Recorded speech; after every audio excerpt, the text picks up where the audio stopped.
twongere turamukanye. Yesu ashimwe cyane. Nshaye ko Aroni niyo mazina yanjye, kandi iryo zina nshaye ko nije naryiyise ko abavyeyi bari baranyise banshaye ko Aroni. Hanyuma nitwa gutyo mu madosiye yanje yose, byangombwa amapasiporo n'ibiki byose ninshaye. Urumva niryo niyise nuko nyene. Wanyita banshaye ko, wanyita nshaye ko, byose nditaba sabwe. Naho rero izina ryanje ryavuye. Ikindi kandi mfise ururimi rwitwa Icyarameya. Icyarameya ni mukusanyiko w'indimi nyinshi zigiye ziteraterana hakavamwo urundi rurimi. Nakuriye mu Rwanda, ngira amahirwe kuko nari ngiye mpejeje kwiga amashuri tekinike nayize ahitwa Inyabigina Imakamba. Birashika ko harabo babahazi. Nshitseyo ngira umugisha wo guca mbona akazi. Ndigisha ntize mu Gifaransa, mva nigisha mu Gifaransa nta kibazo. Bashize aho batoya, babana bacu barakuze, tugomba ko biga mu Kinyarwanda. Kwa kundi rero bapomba ipine y'ikinga, niko nipombye mu Kinyarwanda kugira nshobore gusuma. Yesu nashimwe. Ubwo rero Kinyarwanda kirinjira, nkimazemo imyaka 40, naho ndari jenyene nta wundi murundi hari. Ubu rero simvuga Ikirundi, simvuga Ikinyarwanda. Aha mu Burundi mvuga Ikinyarwanda. Nashika mu Rwanda batoya, wewe uri Umurundi, murihangana, ikirimi cyanye n'imvange yindi. Yesu nashi. Mu gitabo cha Danieli igice ca 5, igice ca 5 turahera ku murongo waco wa mbere. Nari nateguye kwisomera amajambo 4 yonyene, hanyuma nza gusanga ntitwovyumvikana neza.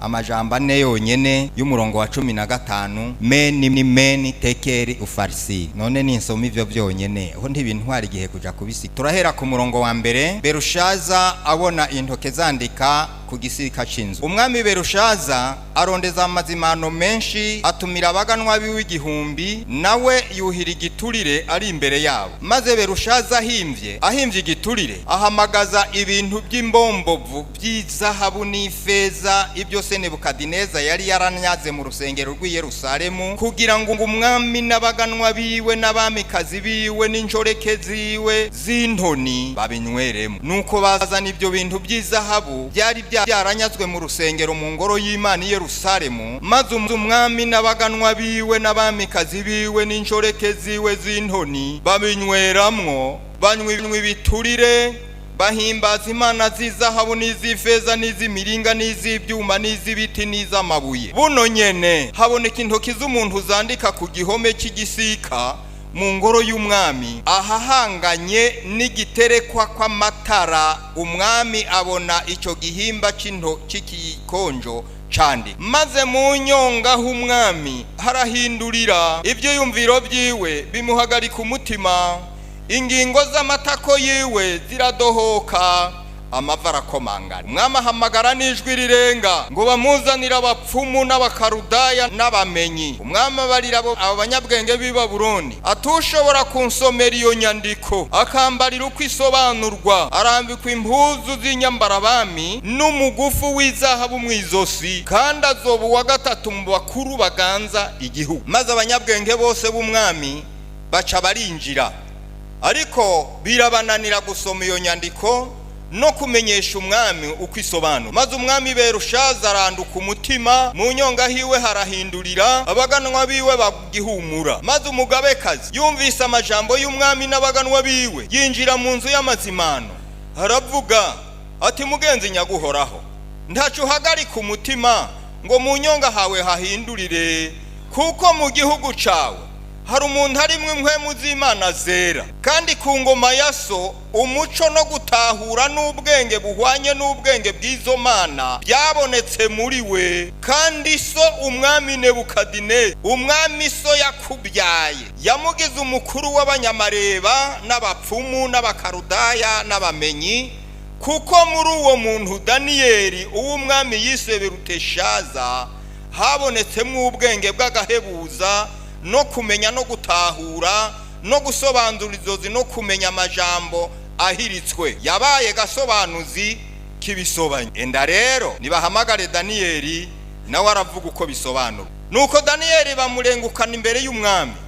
Umwami abaza Daniyeli ati, mbega ni wewe Daniyeli wo mu banyagano b'Abayuda umwami data yanyaziye i Buyuda? numvise bakuvuga ngo impwemu z'Imana ziri muri wewe, kandi ngo umuco no gutahura n'ubwenge bw'agahebuza bikubonekamwo. Kandi bari bamaze kunzanira abanyabwenge b'abapfumu kugira ngo bansobanurire iyo nyandiko, bamenyeshe uko isobanurwa, ariko ntibashoboye kuvuga uko bisobanurwa. Ariko numvise weho kushobora gusobanura ibintu kandi kuri gasobanuzi kibisobanye. Nuko rero niwashobora kunsomera iyo nyandiko no kumenyesha uko isobanurwa, urambikwa impuzu z'inyambarabami n'umugufu w'izahabu mu izosi, kandi uzoba uwa gatatu mu bakuru baganza igihugu. Daniyeli yishura umwami ati, ingabire zawe ntuzigumanire, kandi impera zawe ntuzihe uwundi. Ariko ndasomera umwami iyo nyandiko, ndamumenyesha uko isobanurwa.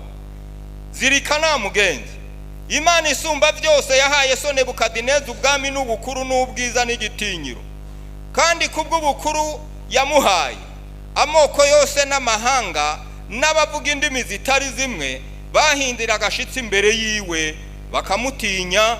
Yica uwagombye kwica, agakiza uwagombye gukiza, yashira hejuru uwagombye, agacisha bugufi uwagombye. Ariko yisize hejuru, yikomantaje umutima bimuteye gukoresha ubugabo, ataramurwa ku ngoma, kandi bamwaka icubahiro ciwe.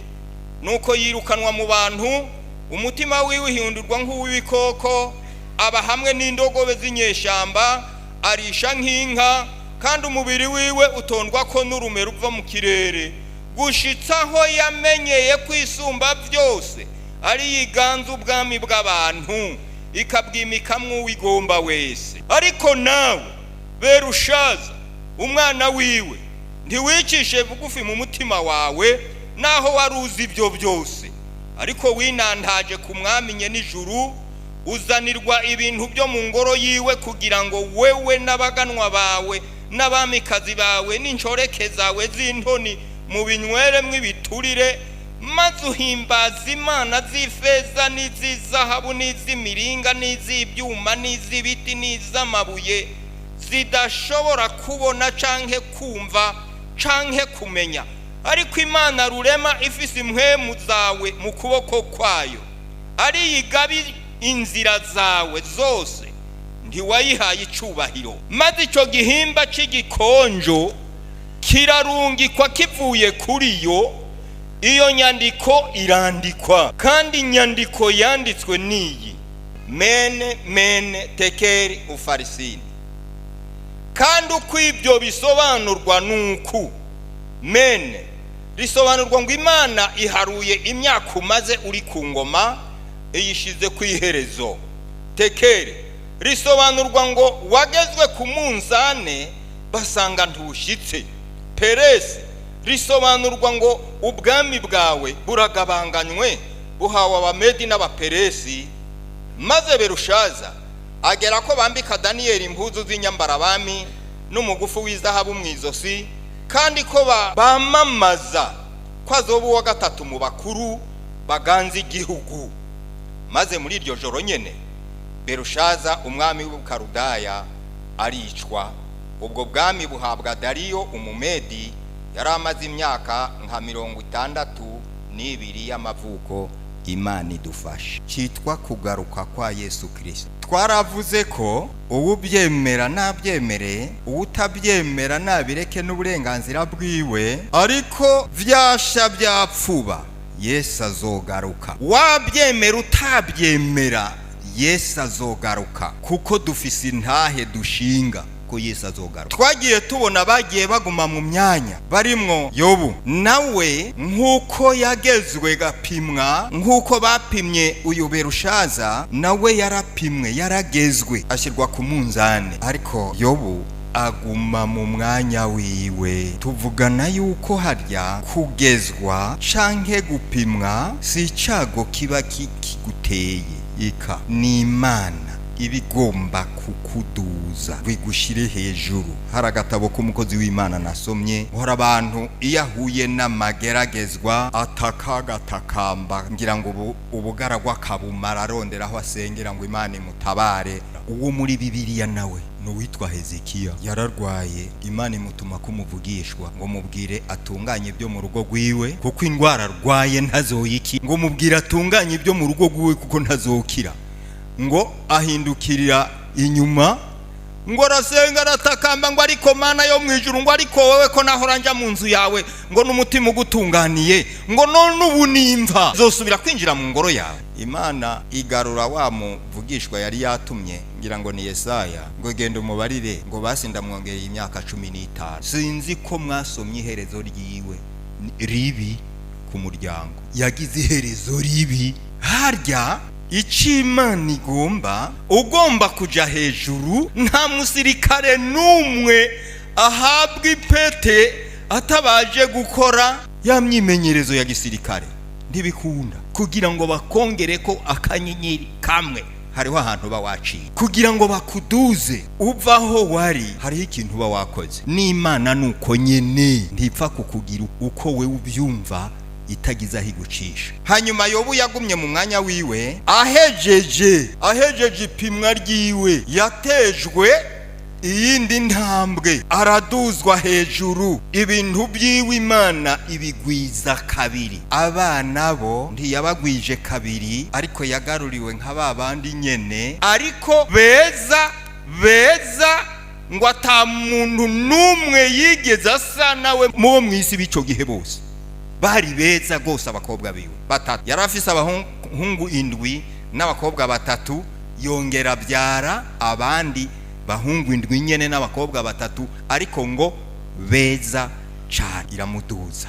Yesu nashimwe kuko yagezwe aboneka kwashitse. Uyu mwami Berushaza nawe yaragezwe ngo aboneka kwadashitse. Hanyuma baharuye ngo igihe ciwe amaze ku ngoma. Hariya mu gitabo c'ibyo ku ngoma muzobona bavuga iby'abami b'Abayuda n'Abisirayeli, harakajambo baza bavuga ngo uwowe akora bibi byinshi imbere y'Uhoraho, uwe yakoze ibibi byinshi imbere y'Imana. Berushaza nawe ngo baharuye imyaka umaze n'igihe umaze ku ngoma, babona bakwiriye kugishira ku iherezo kuko ntaco wamaze, ntaco wakoze. Umwami Nebukadineza yisize hejuru, yigira kadashoboka. Ngira ngo muribuka ko yabwiye Shadrake na Meshaki na Abedunego, arababarira ngo none nimudasenga iki kigirwamana nahagaritse, Imana ibankiza ikabankura mu maboko niyi. Niko we ubwiwe yavuze ngo niyihe ibankura mu maboko. Aho ni mu gice ca 3. Mu gice ca 4 yaravuze ngo yibereye ku nzu yiwe yo hejuru, ngo aratambagira araraba ngo ngiyi Babuloni niyubakiye kugira ngo icubahiro canje kidugu. Imana ngo ibibonye iraraka, iramukubita, imurungika mw'ishamba kuza kurishana n'ibikoko byo mw'ishamba, akarishana n'inka. Amara y'imyaka ngira ngo n'indwi yamazeyo, ngo kugeza aho yagarukiye amaze kumenya ko Imana ishobora byose. Uyu musiguzi Danieli yaravuze ngo naho wamenye ibyo byose, ukabiraba n'amaso yawe kuko yari so, ukabyumva n'amatwi yawe ukumva uko amerewe mw'ishamba kandi yari so, wewe ukamenya n'impamvu zatumye aja mw'ishamba, ariko ushitse ku bwami ntiwigeze weho umuruta ngo utere ikirenge muca abakunda Imana n'abakorera Imana, weho ngo ukora ibyiza imbere y'Imana. Yakoresheje ijambo rivuga ngo ariko weho warinantaje wishira hejuru. So yateye Yerusalemu, anyaga ibintu byose byo mu ngoro y'Imana, byose arabizana abashira mu ngoro z'ibigirwamana byiwe. Nawe aho kubyubaha nk'ibintu byavuye mu ngoro y'Imana, urabyakira, uza kubinywesha wewe n'inshoreke zawe n'abagore bawe n'abatoni bawe n'abandi, kandi muhimbaza ibyo bigirwamana by'ibiti n'amabuye, bifise amaso ntibirore, bifise amatwi ntibyumve, bifite akanwa ntibivuge, ariko Imana Data wa twese wo mu ijuru nturakayiha icubahiro, nahari ifise inzira zawe zose mu kuboko kwayo. Wapimwe uboneka kudashitse, none imyaka yawe isizwe kwiherezo. Washizwe ku munzani uboneka kudashitse, none ubwami bwawe tubuhaye abandi. Yesu natugirire neza. Niyumviriye iri jambo mene tekeri farisi, none n'ururimi uruhe ndondereraho nagomba kuronderera, bakaza barambwira ngo ibyo byanditse muri Daniyeli igice kiniki, ndibambwira urwo ari mbona rurananiye, mbaza umukozi w'Imana ati ngira ngo gishobora kuba ari Carameya.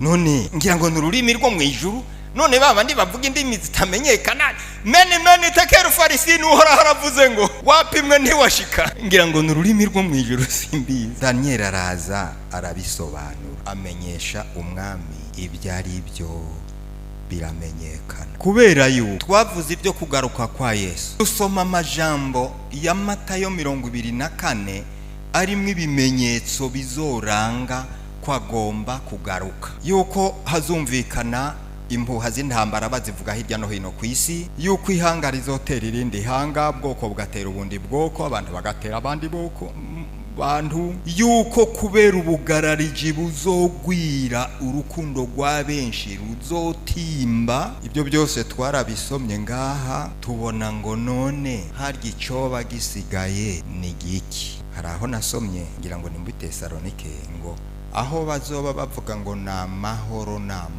niho umwana w'umuntu azohera ko azi. Ngira ngo nico gisigaye, ko nta mahoro ku isi. Mu gihe bazota, sinzi nambara amahoro mu Bisirayeli, sinzi nimbara amahoro ku isi yose, azoba ari amahoro hehe? Yesu atugirire neza. Mvuga yuko abantu bananiye Imana kugeza aho yagiye igerageza ibaha babarongora, nabo bakabananira, igeza no kuri Yesu Kristo nawe baramunanira ndetse baranamwica, hanyuma asiga mpwemu yera. Ubu turi mu gihe cyo kunyinyurana na mpwemu yera, ni wasigaye. Tuvugana kandi ko nta yindi generasiyo hirya izoza, kuko Yesu we yaragiye.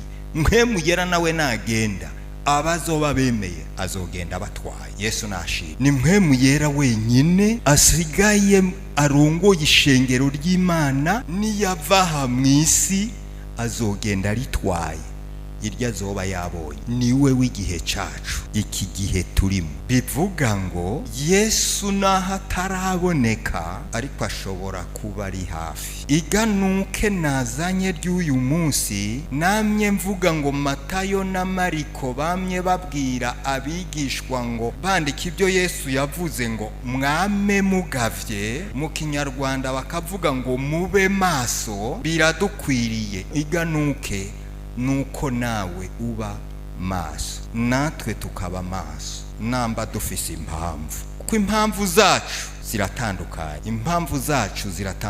Gute? Abandi bashaka kuba Pastor Aroni. Erega ndi Pastor Aroni haraho naciye, bara upfa kuhashika ka ntibipfa kukorohera. No kurwana bararwana mwishengero, bapfa kuba baba pastori cyangwa bari. Ibitugenza si bimwe, abandi bafise ibindi bibagenza ntavyo nzi. Hari n'abagenda ngo kuko yirwariye indwara yanse gukira, bazonsengere ngire, nibamara kumusengera yigire ntiyakira. Ariko hari abaje bafise urugendo ruja mu ijuru. Yesu nashimwe. Abo rero nibona zaniganuke ngo mwame mugavye. Niwabona ibigushitse ko bigushikiriye, niwarwara ukivuza ukabona utari kurakira, niwadandaza ugahomba ukabona bitaje imbere ahubwo bije inyuma, urashiraho kabaza, none ibi nibiki? Birashika ko ari Imana igomba kukuduza. Witonde, iyi gombye irahora. Ndivuye umengo n'umwanditsi wa Zaburi ya 50 yarabivuze ngo ibyo barabikora nkinumira. Yigombye irahora. Abasiguzi ngira ngo baramfasha barabizi, ushobora kubaza Bibiliya icyo uzovuga ikinumira. Tukarinda tuza mu rusengero ataco wabonye, ugategura n'ubwenge wize mu ishuri. ariko Bibiliya yahoze. Umwe yavuze ati wa mana dusenga ugahora kandi utabuze ijambo. Naho ifise ijambo ariko iranuma ndivu, ukarwara ndivu, ugapfusha ndivu. Harya hari ikirondera uratekereza witonda. Mu myaka umaze yose, iyo umaze urahiye yuko wemeye kwakira Yesu Kristo nk'umwami n'umukiza wawe, mbega weho nibagenzura bagashira ku munzane bazosanga umaze iki? Waramazi. None ko imbere ya ntebe nzohagararayo, nzoba njanye iminyago ndayihereze Yesu, uzojana iki? Nasomye inkuru twa Doruka canke Tabita, ngira ngo ni byakozwe n'intumwa. Amaze gupfa, abandi bapfakazi barira berekana uduhuzu yabashoneye, barira berekana ngo ngo aragiye, ngo herabaka niwe yari yarakansoneye, ngo herabaka niwe yari yarakampaye, herabaka. None mu myaka umaze by'ukuri ni wapfa, weho uzosiga inkuru imeze gute? Inkuru tuzosiga inyuma. Erega hariho umuntu apfa, abantu bagakurikira bakamujyana ku maziko, harabagiye bavuga ngo Imana ishimwe siwe twobona agiye, Imana ishimwe siwe twobona agiye. Inkuru abasize inyuma yiwe ibimeze gute? Mu myaka wamaze bazosigara bakuvuga ngo iki? Niganuke nazanye ngo twame tugavye. Kandi harya hariho abatabizi, ariko gukora no gukorera abandi hariho intambwe umuntu atera, si mwisi gusa, oya, si nyuma yo kubaho gusa, si mu bwami bw'Imana gusa, naha mwisi. Mu myaka umaze byo kurigenzura nawe, usubiza ubwenge bwawe inyuma, guhera urya munsi wakijijwe gushika kuri uyu munsi, wosa n'ubihagarika aho nyene naho udapfuye, akarondera ico abantu bazosigara bakuvuga n'igiki, wobona iki? Daniel aramusobanura ngo naho wabimenye, naho wamenye ibyo byose, ariko baharuye imyaka umaze bayishira kwihereza, kuko ntaco yamaze muri iyo myaka yose. Hoba hari abazosigara bavuga ngo ariko ngo nakayara umukiriso. Yesu abaza abigisha, mwumva bavuga ko ndinde, ngo none mweho igihe tumaranye twagendanye mweho mubona ndinde? None mu myaka umaze, imyaka tumaze ubu, uwo duharurira wobu wakangahe? Naho wamenye ibyo byose ariko ntiwigeze wicisha bugufi. Muri iyi nzira n'uru rugendo tugenda hariho ibyo twamenye byanditse. Paulo yavyandikiye Abefeso igice ca 5.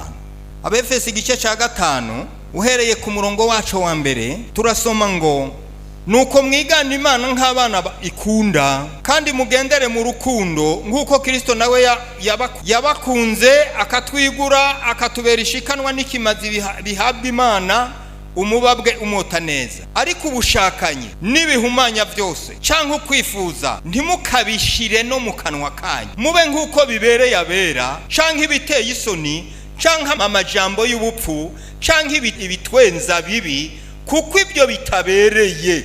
Ikibereye no gushima Imana, kuko ibi mubizi neza yuko ndatamushakanyi canke igihumane canke uwifuza ni wasenga ibigirwamana azogira icyo azoragwa mu bwami bwa Kristo n'Imana. Ntihakagira umuntu abahendesha amagambo y'ubusa, kuko ibyo ari byo bizanira uburake bw'Imana abantu b'intabarirwa. Nuko ntimugafatanye nabo, kuko kera mwari umwiza none mukaba muri umuco mu mwami wacu, mugende nk'abana b'umuco. Imana idufashe cyane.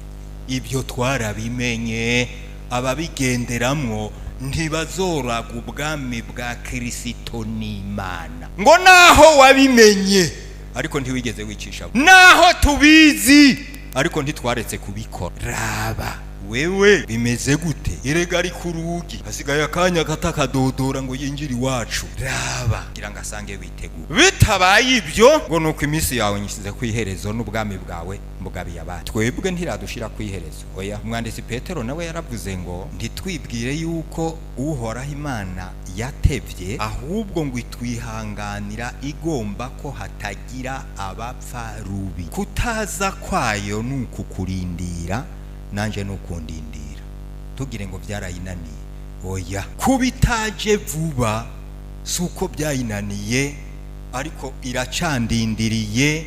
Hariho kumbura twibona ntaragendamwo neza, hariho twibona kwihangana byananiye, kubabarira byananiye, ibyiyumviro bibi byaranse, gukorakora utuntu tw'abandi byaranse. Umushinga ntaho umwe yitwa Yohana Umubatizi mu butumwa bwiza bwa Matayo igice ca 11 uhereye ku murongo wa mbere n'uwa gatandatu, bamusize mu ibohero baramudanangira. Hanyuma namba umunyororo wari umurembeje agira ibibazo ngo sindabyumva. Abigishwa biwe bagiye kumuraba, arabatuma ngo genda mumbarize wa wundi niwe Yesu canke turindira uwundi. Kandi uwo Yohani yavuze ibyo, niwe yavuze bati none we urinde ngo kasi jewe ndurangururira mu bugaragwa, none kutari Yeremiya ntuwe wamuvugishwa, wewe wiyitande ngwekangwa. Ariko hagati muri mwebwe hariho ubuhari, ntibimbereye ko nokora no tukozi tw'ibirato byiwe,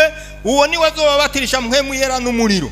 Hanyuma hepfo ngo yantumye kubatiza niyo yambariye ngo uzobona mpwemu yera aza kamugumako uzoca umenya ko ari umwana w'Imana. Nanje ndabibonye gutyo ndabishingira intahe gutyo. Yesu nashimwe. Ako kanwa ka Yohana niko kavuze ibyo. Ahindukiye ngo muzomubaze ngo yoba ariwe. Noneho ndi yari ku gipimo, yego cari gipimo kuko kimuriye, aribaza ngo none uwo yoba ariwe Yesu. Hanyuma Yobu nawe, Yobu igice ca 31 umurongo wa mbere gushika ku wa gatandatu, Yobu 31 umurongo wa mbere dushike ku wa gatandatu, havuga ngo mbega yoyo ntiyitegereza inzira janje igaharura intambuko zanje zose, asangwa naragendeye mu binyoma, ikirenge canje kikihutishwa no kuja kugunga, ningerwe ku munzane w'ukuri kugira ngo Imana imenye ukugororoka kwanje. Ubu ni uburyo bwa Yobu bwo kugerwa. Yagejejwe n'indwara no gupfusha no guhomba ibyiwe byose, Imana imugeza kugira ngo irabe kugororoka kwayo. Niyo mpamvu navuze ngo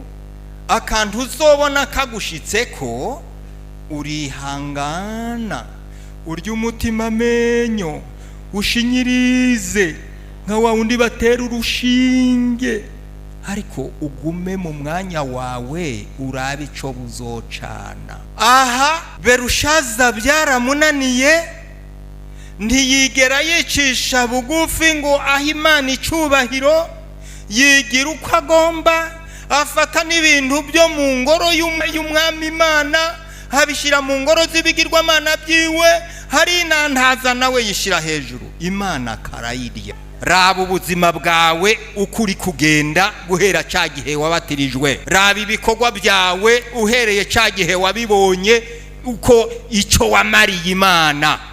Mbega guhera ca gihe gushika ubu Imana yo kuvuga gute? Imana yo bibona gute? Imana irabyumva gute? Inkuru zose iginyumisa gute? Ntundabe, wewe raba iwawe gusa, ni wiraba. Irabe wimenye, utunganye ibisigaye bidatunganye, ugorore ibyagoramye, ushire ku murongo ibyo Satani yasanzaje, wubaka ibyo Satani yabomoye. Uyu ni umwanya wacu kuko umwami ageze ku rugi, kuko ibyavuzwe byose ibyo Yesu yatangaje ntibiri kure yacu. Hari ibyo tubonesha amaso yacu, hari ibyo dukoza ku intoki zacu, hari ibyo twumvisha amatwi yacu, hari ibyo twiyumvira mu bwenge. Rantomenia. Ego raba mu myaka yose umaze, mu gihe cyose tumaze, ufise inkuru iyihe uzosiga inyuma yawe? Ibyo wakoze nibiki? Icibutso cawe co mu by'agakiza nigiki? Yesu atugire neza. Raba nahajya mu kazi ukora, ushobora kugezwa n'amafaranga, kuko iyo umuntu amaze gutera imbere abenshi bakagira amahera ntasubira kwibuka mu nzu y'Imana. Ushobora kugezwa n'ubukene, kuko kumbura ufise ubukene uti none nogenda mu rusengero nsa gutya. Uko nukugezwa. Namba Yesu wa wundi wavuze ari wa wundi canke hari wundi urindiriye. Imana itugirire neza. Ubyumva gute? Aturira Imana yo mwijuru, Imana bya bindi nibimbabarira, mbabarira. Imana irakumva, iraza kumva n'umurongozi wacu agiye gusenga Imana, irumva gutakamba kwawe, maze iragi ifise uko ibigenza. Mana data wa twese uri mu ijuru, turagushimiye umwanya mwiza wiyeretse abasavye n'abasavyikazi bawe ku vyabashize kure yawe. None ngaba barafukamye munsi y'ubusaraba, nubagirira imbabazi, nubagirira ikigongwe. Amaraso yabeze, amaraso yabo hagira ubuhumane bwose mu izina rya Yesu Kristo. Ivyabanduje vyose, ivyabashize kure yawe, Mwami Yesu baharire, Mwami Yesu bagirira imbabazi, kucicaye ku ntebe y'imbabazi, Mwami Yesu Kristo nubaharire. Baraciye bugufi, baremeye ko arabatsindwa imbere y'ijambo ryawe, baremeye ko ari ibyabananiye, baremeye ko ari aho bakebeje.